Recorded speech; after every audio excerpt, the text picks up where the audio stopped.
আসসালামু আলাইকুম। Unique English একাডেমিতে সকলকে স্বাগতম।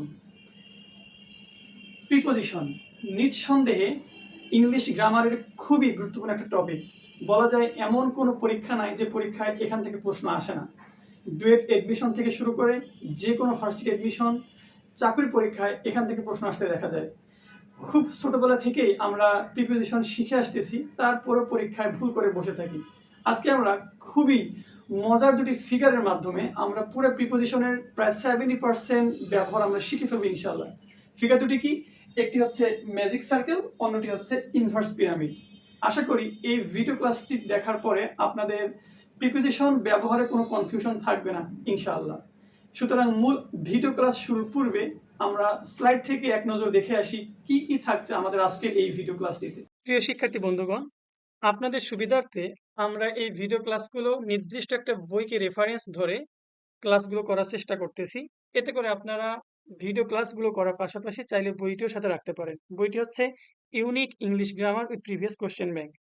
আজকের এই ভিডিও ক্লাসে আমরা একটা ম্যাজিক সার্কেল এবং একটা ইনভার্স পিরামিডের সাহায্যে প্রিপোজিশনের প্রায় 70 থেকে 80% ব্যবহার আমরা খুব সহজেই মনে রাখতে পারি। এখানে আমরা ম্যাজিক সার্কেলের বিভিন্ন অ্যারো চিহ্ন দিয়ে আমরা বিভিন্ন প্রিপোজিশনকে ইন্ডিকেট করেছি এবং কোন অ্যারো চিহ্ন দিয়ে কি বোঝাচ্ছি এখানে আমরা তার সুন্দর করে একটা ব্যাখ্যা দিয়েছি। আমরা এগুলো বিস্তারিত আলোচনা করব ভিডিও ক্লাসে এবং সেই সাথে আমরা প্রতিটি প্রিপোজিশনের এক্সাম্পল দেওয়ার চেষ্টা করেছি এবং সেই এক্সাম্পলগুলোকে আমরা এই ম্যাজিক সার্কেলের মাধ্যমে সলভ করার চেষ্টা করব। আমরা আরেকটা ফিগার দেখব, সেটি হচ্ছে ইনভার্স পিরামিড এবং ইনভার্স পিরামিডের সাহায্যে আমরা অনেকগুলো প্রিপোজিশনকে খুব সহজেই মনে রাখতে পারি। সেই সাথে আমরা কিছু এক্সাম্পল সলভ করব। আশা করি আপনার ভিডিওটি শেষ পর্যন্ত দেখবেন। তাই আসুন কথা না বাড়িয়ে আমরা মূল ভিডিও আলোচনা করি। প্রিয় শিক্ষার্থী বন্ধুগণ, আমরা আপনাদের সামনে একটা সার্কেল অঙ্কন করেছি। আমরা এটাকে বলতেছি ম্যাজিক সার্কেল। ম্যাজিক কেন বলতেছি? আমরা এই সার্কেলটা দিয়েই প্রায় অনেকগুলো প্রিপোজিশনের ব্যবহার শিখে ফেলবো ইনশাআল্লাহ। আমাদের সব থেকে বেশি ঝামেলা হয় কোথায় অন, কোথায় অ্যাট, কোথায় ইন, কোথায় আমরা টু, কোথায় টুয়ার্ডস ইত্যাদি। আমরা এই একটা সার্কেল দিয়ে এরকম সকল প্রকার প্রিপোজিশনের ঝামেলা একবারে শেষ করে ফেলবো ইনশাআল্লাহ। আপনারা খুবই মনোযোগ সহকারে ভিডিও ক্লাসটি দেখবেন। আমরা এখানে একটা সার্কেল অঙ্কন করেছি। আমরা ধরে নেই কোনো একটা বস্তু, এই বস্তুটার উপর এরকম স্পর্শ অবস্থায় লেগে আছে এবং সেটা স্থির অবস্থায় আছে। যেমন এই মার্কারটা আমার হাতের উপরিতলে স্পর্শ অবস্থায় স্থির আছে, তাই না? আমরা এই ক্ষেত্রে ব্যবহার করব প্রিপোজিশন অন। যেমন the marker is on my hand. On কেন দিলাম? কারণ মার্কারটা আমার হাতের তালুর উপর স্পর্শ অবস্থায় এবং স্থির আছে। ওকে, এমন হতে পারে মনে করি কোনো একটা বস্তু বাহির থেকে এসে কোনো একটা উপরিতলের উপর আছড়ে পড়লো। আমরা যে ক্রিকেট বল খেলি, অনেক সময় বল হিট করলে সেটা বাড়ির ছাদে গিয়ে পড়ে। অথবা একটা বেড়াল আমার সামনে হঠাৎ করে লাফ দিয়ে টেবিলের উপর পড়লো। এই যে কোনো কিছুর উপর আছড়ে পড়া, আমরা এই ক্ষেত্রে ব্যবহার করব প্রিপোজিশন অন টু। ওকে, মনে করি কোনো একটা বস্তু, এই বস্তুটার উপর স্পর্শবিহীন থেকে সেটা স্থির অবস্থায় আছে। মনে করুন এই যে ইলেকট্রিক বাল্বটা আমার মাথার উপর, মানে মাথার সাথে কোনো স্পর্শ অবস্থায় নেই, মাথা থেকে স্পর্শবিহীন অবস্থায় আছে এবং সেটা স্থির আছে। অর্থাৎ সেক্ষেত্রে আমরা ব্যবহার করব অ্যাভাব। সেটা স্পর্শবিহীন হবে এবং সেটা স্থির থাকবে। আর সেটা যদি স্পর্শবিহীন থেকে যদি সেটা গতিশীল হয় কোনো একটা দিকে, সেক্ষেত্রে হবে ওভার। মনে করুন একটা পাখি এই মুহূর্তে আমার মাথার উপর দিয়ে উড়ে গেল, নিশ্চয়ই পাখিটা আমার মাথার সাথে লেগে নেই, স্পর্শবিহীন আছে এবং সেটা আছে গতিশীল, এক্ষেত্রে হবে ওভার। অর্থাৎ স্পর্শবিহীন এবং গতিশীল থাকবে, গতি থাকবে তার মধ্যে। মনে করুন কোনো একটা বস্তু, কোনো একটা জিনিস কোনো কিছুর ভেতর দিয়ে এরকম বুক চিরে বের হয়ে গেল, সেক্ষেত্রে হবে থ্রু, থ্রু অথবা অ্যাক্রস। মনে করুন কোনো একটা ছেলে জঙ্গলের ভেতর দিয়ে বের হয়ে গেল, অথবা কোনো একটা রাস্তা একটা গ্রামের ভেতর দিয়ে বের হয়ে গেছে, এক্ষেত্রে আমরা ব্যবহার করবো থ্রু অথবা অ্যাক্রস। কোনো কিছুর মধ্যে অবস্থান করতে ব্যবহার করবো আমরা ইন অথবা ইনসাইড অফ,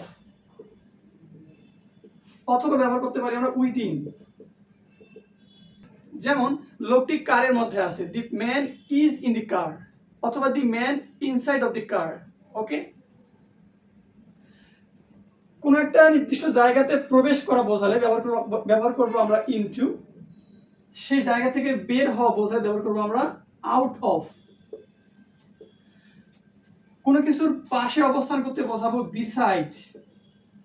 মনে করুন এই হোয়াইট বোর্ডটি আমার পাশে অবস্থান করতেছে, the white board is beside me. কোনো কিছু থেকে দূরে সরে যাচ্ছে, সেক্ষেত্রে হবে অ্যাওয়ে ফ্রম। ওকে, কোনো একজন ব্যক্তি কোনো নির্দিষ্ট একটা জায়গাতে যাচ্ছে, সেক্ষেত্রে ব্যবহার করতে হবে টু, অর্থাৎ নির্দিষ্ট কোনো একটা জায়গাতে যাওয়া বোঝালে হবে টু। সেটা যদি অনির্দিষ্ট হয়, মানে নির্দিষ্ট না যে ঠিক ওই জায়গা দিয়ে যাচ্ছে, এরকম অনির্দিষ্ট হলে ব্যবহার করবো আমরা টুয়ার্ডস। টুয়ার্ডস অর্থাৎ নির্দিষ্ট কোনো জায়গাতে বা দিকে হলে আমরা টু ব্যবহার করব, এবং সেটা যদি অনির্দিষ্ট হয় সেক্ষেত্রে হবে টুয়ার্ডস। যেমন আমি যদি বলি বেলুনটি পাহাড়ের দিকে যাচ্ছে, এটা কিন্তু নিশ্চিত না যে বেলুনটি ঠিক ঠিক পাহাড়ের দিকে যাচ্ছে, সে ভিন্ন দিকেও যেতে পারে, আমরা এক্ষেত্রে ব্যবহার করব টুয়ার্ডস। আর যদি বলি যে ছেলেটি স্কুলে যাচ্ছে, মানে সে নির্দিষ্ট একটা জায়গাতে যাচ্ছে, the boy is going to school. আশা করি বুঝতে পেরেছেন। মনে করুন কোনো একটা বস্তুর নিচে অবস্থান করতেছে এবং সেটা আছে স্পর্শ অবস্থায়, সেক্ষেত্রে হবে বিলো। স্পর্শযুক্ত থাকতে হবে।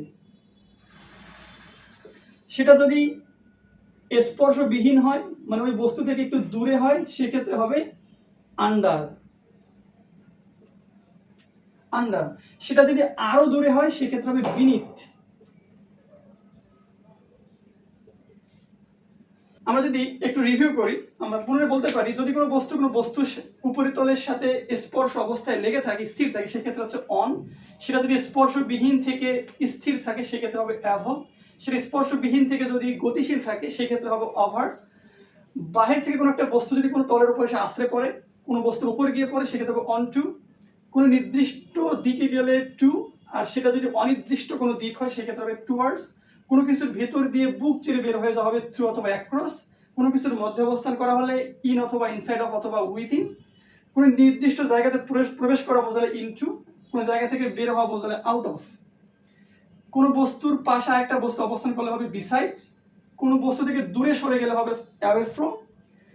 কোনো বস্তুর নিচে স্পর্শ অবস্থায় থাকলে হবে বিলো, আর সেটা যদি স্পর্শবিহীন হয় সেক্ষেত্রে হবে আন্ডার, আর সেটা যদি আরো নিচে হয় সেটা হবে বিনিথ। প্রিয় শিক্ষার্থী বন্ধুগণ, এখানে আমরা বেশ কিছু এক্সাম্পল দিয়েছি, প্রতিটি এক্সাম্পল এই ম্যাজিক সার্কেল থিওরি দিয়ে সলভ করা সম্ভব। এখানে 1 নম্বর এক্সাম্পলে বলা আছে keep the mobile dash the self. আমরা মূলত মোবাইল সেলফের উপরেই রাখি। এটা যদি সেলফ হয় আমরা তার উপরে মোবাইলটা রাখি, এর মানে কি?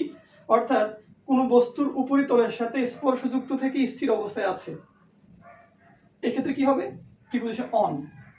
আমরা সেটা ম্যাজিক সার্কেলের প্রথম এক্সাম্পলে দেখেছি। ওকে, এক্সাম্পল 2 তে লক্ষ্য করি, she held the umbrella dash her head, মানে সে তার মাথার উপর ছাতা ধরলো। আমরা যখন মাথার উপর ছাতা ধরি, ছাতা কিন্তু আমার মাথা থেকে স্পর্শবিহীন থাকে এবং সেটা স্থির অবস্থায় থাকে, তাই না? সেক্ষেত্রে কি ব্যবহার করবো আমরা? অ্যাভাব। স্পর্শবিহীন তবে স্থির। এক্সাম্পল 3 লক্ষ্য করুন, the bird flew dash my head. যদি পাখি আমাদের মাথার উপর দিয়ে উড়ে যায় তাহলে বিষয়টা কি রকম দাঁড়ায়? স্পর্শবিহীন এবং সেটা গতিশীল থাকে, তাই না? সেক্ষেত্রে কি ব্যবহার করবো আমরা? ওভার। একইভাবে যদি বলি the plane flew over my head, প্লেনটা আমার মাথার উপর দিয়ে উড়ে গেল। ওকে, এক্সাম্পল 4 লক্ষ্য করুন, I kick the ball dash the roof. তার মানে সে একটা বল কিক করলো, লাথি মারলো, যেটা ছাদের উপর গিয়ে পড়লো। আমরা একটু আগে দেখে আসছি ম্যাজিক সার্কেলে যে কোনো বস্তুর উপর যদি কোনো বস্তু গিয়ে আশ্রয় পড়ে সেক্ষেত্রে ব্যবহার করি আমরা অন টু। এখানে সঠিক প্রিপোজিশন হচ্ছে on to. 5, the road passes dash the village. কোনো রাস্তা যদি কোনো গ্রামের ভেতর দিয়ে বের হয়ে যায়, কোনো কিছুর বুক চিরে বের হয়ে যায়, সেক্ষেত্রে কি ব্যবহার করবো আমরা? থ্রু বা অ্যাক্রস। অথবা যদি বলি দি man run across the road, তার মানে লোকটি রাস্তার মাঝ দিয়ে দৌড়ালো, অর্থাৎ কোনো কিছু ভেতর দিয়ে যাওয়া। The man run across the road. Okay, 6, we should go dash mosque 5 times in a day. নির্দিষ্ট কোনো জায়গাতে যাওয়া বোঝালে আমরা প্রিপোজিশন টু ব্যবহার করি, এটা খুবই সহজ। Question number 7, the Ballon goes dash the mountains. এখানে মাউন্টেন্স মানে পাহাড়, ব্যালন হচ্ছে বেলুন। বেলুন যদি কোনো পাহাড়ের দিকে যায়, সেটা যে নির্দিষ্ট করে পাহাড়ের দিকে যাচ্ছে ব্যাপারটা সেরকম না, সেটা ভিন্ন দিকেও যেতে পারে। এখানে যেহেতু দিকটা অনির্দিষ্ট, তাই এখানে ব্যবহার করবো আমরা towards. Okay, example 8, he is dash the car. কোনো কিছুর মধ্যে অবস্থান করা বোঝালে ব্যবহার করবো আমরা ইন অথবা inside of. He is in the car অথবা he is inside of the car. They went dash a final decision. কোনো কিছুতে প্রবেশ করা, বিশেষ করে কোনো ইস্যু বা কোনো প্রস্তাবে প্রবেশ করা অর্থে আমরা ব্যবহার করব ওয়েন্ট ইনটু। ইনটু কোনো কিছুতে প্রবেশ করা। আর কোনো কিছু থেকে বা কোনো জায়গা থেকে বের হয়ে যাওয়া বোঝাতে ব্যবহার করব আউট অফ। যেমন 10 নম্বরে বলা আছে he went out dash the room. He went out of the room, সে রুমটা থেকে বের হয়ে গেল, কোনো জায়গা থেকে বের হয়ে যাওয়া। Example 11, the box is dash the wall. Normally box কিন্তু দেয়ালের পাশে অবস্থান করে, তাই না? কারণ আমরা কখনো বক্সকে দেয়ালের উপরে বা দেয়ালের নিচে রাখতে পারি না, এই জন্য হচ্ছে বিসাইড, কোনো কিছুর পাশে অবস্থান করে বিসাইড। আমি যদি বলি আমি দেয়ালের পাশে আছি, now I am beside of the wall. আমি হোয়াইট বোর্ডের পাশে আছি, I am beside of the white board. Okay, question number 12, the man is sleeping dash the tree. কোনো কিছুর নিচে অবস্থান করা বোঝাতে ব্যবহার করবো আমরা বিলো, আন্ডার অথবা বিনিথ। এখানে আমরা ব্যবহার করব আন্ডার। আমরা এই বিলো, আন্ডার এবং বিনিথ একটু বিষয়টা ক্লিয়ার হয়নি, আমরা কখন কোনটা ইউজ করব। মনে করুন এটা একটা গাছ, কোন একজন ব্যক্তি গাছের নিচে দাঁড়ায় আছে, এদিকে একটা গাছের নিচে একটা ফল ঝুলতেছে। লক্ষ্য করে দেখুন, এই যে লোকটি গাছের নিচে দাঁড়ায় আছে, এই গাছের সাথে লোকের মধ্যে একটা কিন্তু আমরা গ্যাপ দেখতে পাচ্ছি, অর্থাৎ এটা কিন্তু স্পর্শযুক্ত নেই।